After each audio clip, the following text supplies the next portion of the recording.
During the President's Forum spring meetings, held in the nation's capital, leaders from the most innovative higher education institutions gathered to discuss critical policy issues and advance the interests of working learners.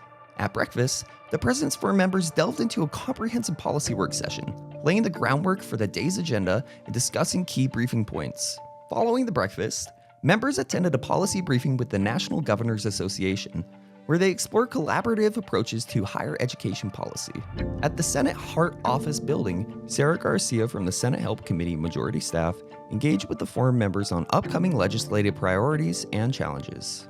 Members met with Patrick Fox and Ryan Sweeney from the Senate Help Committee minority staff, fostering a bipartisan dialogue on education policy. A brief pause for an off-site lunch provided a chance for informal networking and reflection on the morning's discussions. In the afternoon, the forum met with Chair Virginia Fox to discover workforce education initiatives and policy implications. Following this, Ranking Member Bobby Scott joined the group for a focused conversation on educational equity and access. The day's highlight was a Hill staff briefing on innovation in workforce and education policy, moderated by Ann Kress, where thought leaders shared insights on driving educational progress. If we're going to provide American businesses with the skills necessary to compete globally, we need to prepare the American business. So specifically, we're going to explore the need to embrace skills as a unit of learning, and we need to take advantage of technology's ability to reach more learners throughout life.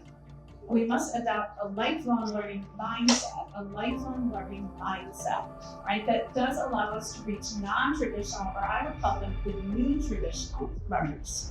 The day concluded with a reception co-hosted by President's Forum and Skills First, fostering connections and celebrating shared achievements. Day 2 discussions kicked off with Kate Smith, addressing textbook affordability and its impact on students. Mark Milliron led a session on tuition assistance programs with the Department of Defense, exploring support mechanisms for military learners. So when we talk about active duty students, one of the big challenges they have in general is going to be things around time.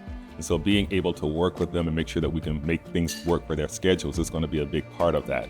When they do those types of things, we've got to obviously think about support mechanisms and ways that we're going to be able to provide whatever services they're going to have, which of course requires costs. So if we can think of ways to build those types of experiences out, then we need to be able to afford to create viable models in which they're going to happen.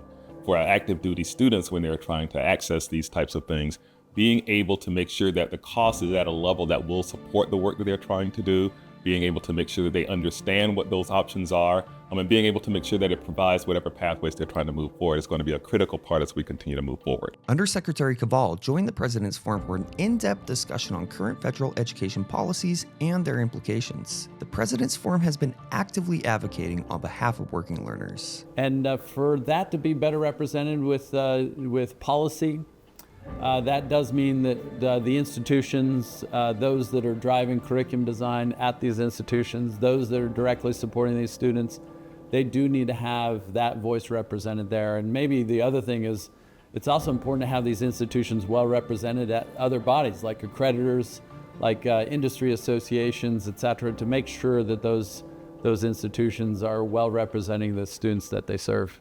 The focus then shifted to Workforce Pell. I think the way we focus on what now is called short-term or workforce Pell is important. How do we get financial support to people who are looking for a credential that may be on demand, just in time, and that might stack towards a degree at some point, but that they can afford to pursue because it's affordable from a price point, but it's also delivered in a modality that allows them to keep working and keep moving towards that credential that ultimately will put them in a better place in the workforce. The event concluded with all President's Forum members participating in a strategic discussion to prioritize policy initiatives and set the agenda for future advocacy efforts. These meetings highlighted the collective commitment of our institutions to advancing policies that support working learners and foster educational innovation.